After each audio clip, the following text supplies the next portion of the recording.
Salut à toi public, bienvenue dans cette vidéo où nous allons parler de la vitesse volumique d'ordre 1 dans le cadre du chapitre sur la cinétique chimique. Alors petit rappel sur la vitesse volumique, si jamais tu n'as pas vu la vidéo précédente, je vais te mettre le lien dans les commentaires juste en dessous. Donc la vitesse volumique de création d'un produit, c'est la dérivée temporelle de la concentration de ce produit. Ok, la concentration en produit, elle va augmenter au cours du temps, donc, quand tu prends la dérivée, ça revient à prendre le coefficient directeur de la tangente au niveau du point à la date dont tu souhaites déterminer la vitesse de transformation chimique. Là où la vitesse va être la plus importante dans le cadre du dessin que je t'ai montré, c'est évidemment à la date t égale 0, c'est là où le coefficient directeur de cette tangente va être le plus important. Et là où le coefficient directeur il va être nul de cette tangente, c'est lorsqu'on va atteindre l'asymptote horizontale, et que donc dans ce cas-là, la vitesse volumique de transformation sera nulle et qu'on pourra estimer que cette transformation chimique atteint son état final. Ok, donc même raisonnement pour la vitesse de disparition d'un réactif avec la concentration qui évidemment diminue. On a expliqué dans la précédente vidéo pourquoi il y avait le signe moins ici. Et maintenant, on va s'intéresser à cette vitesse volumique d'ordre 1 qui est un cas particulier. Alors je te propose de prendre par exemple une équation de transformation suivante. Le coefficient stoichiométrique A fois une espèce chimique A plus le coefficient stoichiométrique B fois une espèce chimique B donne le coefficient stoichiométrique C fois cette espèce chimique C plus le coefficient stoichiométrique D fois une espèce chimique D. Alors, c'est quoi une réaction qui est d'ordre 1 par rapport à un réactif? Eh bien, si on va prendre par exemple une transformation chimique d'ordre 1 par rapport au réactif A, si le réactif B est en large excès, en gros, on va être certain que A va être totalement transformé, et pour cela, on va mettre un très large excès du réactif B. Dans ce cas-là, si cette transformation chimique est d'ordre 1, alors les vitesses de disparition des réactifs ou d'apparition des produits sont proportionnelles à la concentration de l'espèce au cours du temps. Alors, ça veut dire quoi ça? Ça veut dire que si cette vitesse, elle est proportionnelle à la concentration, ça se comprend assez bien qu'il y a un rapport. Imagine si on raisonne d'un point de vue microscopique. Voilà, au tout départ, dans ton milieu réactionnel, tu as beaucoup de réactifs. Donc le A, il est face à un excès de B. Donc il a très forte probabilité de rencontrer B vu qu'il y a beaucoup de A. Bon, alors A va se transformer avec B. Donc il y a moins en moins de réactifs A. Et s'il y a moins en moins de réactifs A, finalement les probabilités de rencontre avec B diminuent. Et si ça diminue, finalement, il est assez logique que moins il y a de réactifs A, et moins la vitesse de transformation chimique va être importante. Donc, qu'il y ait une relation de proportionnalité, pourquoi pas entre les deux, c'est une possibilité comme une autre. Donc, s'il y a cette relation de proportionnalité entre la vitesse volumique de transformation et la concentration de ce réactif A, qui est le réactif limitant, dans ce cas-là, on dit que c'est une vitesse volumique d'ordre 1.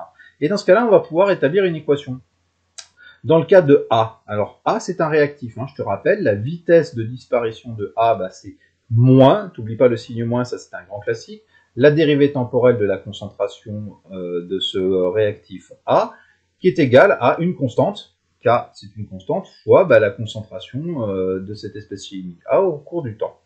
Si par contre tu considères un produit, donc là, ça va être la dérivée temporelle de la concentration de ce produit qui va être égale à une constante K2, mais fois, je te rappelle, ce coup-ci, là, on a bien écrit l'expression de la vitesse volumique de transformation. Elle doit être proportionnelle à la concentration de l'espèce de ton réactif A. Donc ici, attention, la tentation, elle est grande de mettre C à cet endroit-là. Non, la définition d'une réaction d'ordre 1, c'est bien quand la vitesse, donc ici la dérivée temporelle de la concentration de C, est proportionnelle à la concentration du réactif limitant A. Ok, donc là il faut être assez clean dans sa manière de noter ça.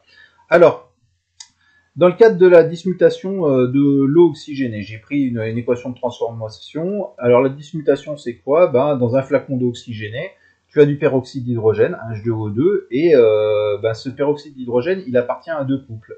Il est oxydant dans le couple H2O2, H2O, et il est réducteur dans le couple O2, H2O2. Ok, très bien. Donc finalement, au sein d'un flacon dans lequel tu conserverais du peroxyde d'hydrogène, de l'eau oxygénée, ben, qu'est-ce qui se passe? Ben, le fait que une molécule de peroxyde d'hydrogène en rencontre une autre, ben, c'est quand même quelque chose qui est relativement fréquent si ta concentration en peroxyde d'hydrogène est importante. Donc ben, finalement, le peroxyde d'hydrogène, une molécule de peroxyde d'hydrogène va réagir avec une autre molécule de peroxyde d'hydrogène pour donner du dioxygène gazeux et ben, de l'eau. Donc ça, c'est ce qu'on appelle la dismutation de l'eau oxygénée.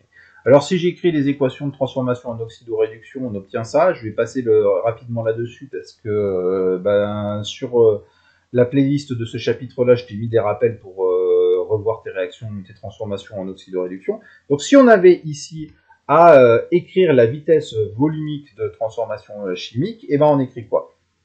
Ben, la vitesse de disparition de H2O2, alors c'est bien la disparition parce qu'on est bien sûr réactif.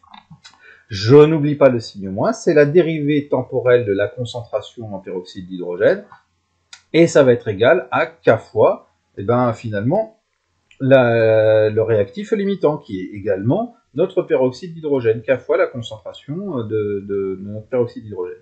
Si maintenant je m'intéresse à l'expression de cette vitesse, mais à partir de l'élément O2, du dioxygène. La vitesse d'apparition du dioxygène, eh ben, j'écris simplement la relation. Ça va être égal à la dérivée temporelle de la concentration en dioxygène, qui va être égale à une autre constante fois la concentration en notre réactif limitant, hein, c'est le A, le fameux A qui était ici, en peroxyde d'hydrogène. Voilà, ça c'est pour un premier exemple, histoire de bien se fixer les choses. Alors dans la vidéo suivante, on va étudier comment résoudre cette équation différentielle, parce que finalement, la concentration en fonction du temps, hein, c'est une fonction mathématique, donc on a la dérivée de cette fonction qui est égale à une constante fois cette fonction, et ça fait appel à une méthode mathématique de résolution qui s'appelle la résolution d'une équation différentielle d'ordre 1, et je vais te la détailler dans une vidéo juste après. Dans cette vidéo, on inclura également comment, dans un exercice, reconnaître au premier coup d'œil si une transformation chimique est d'ordre 1 ou pas d'un point de vue cinétique. Voilà, écoute, je te dis à très bientôt sur la chaîne et puis dans une prochaine vidéo.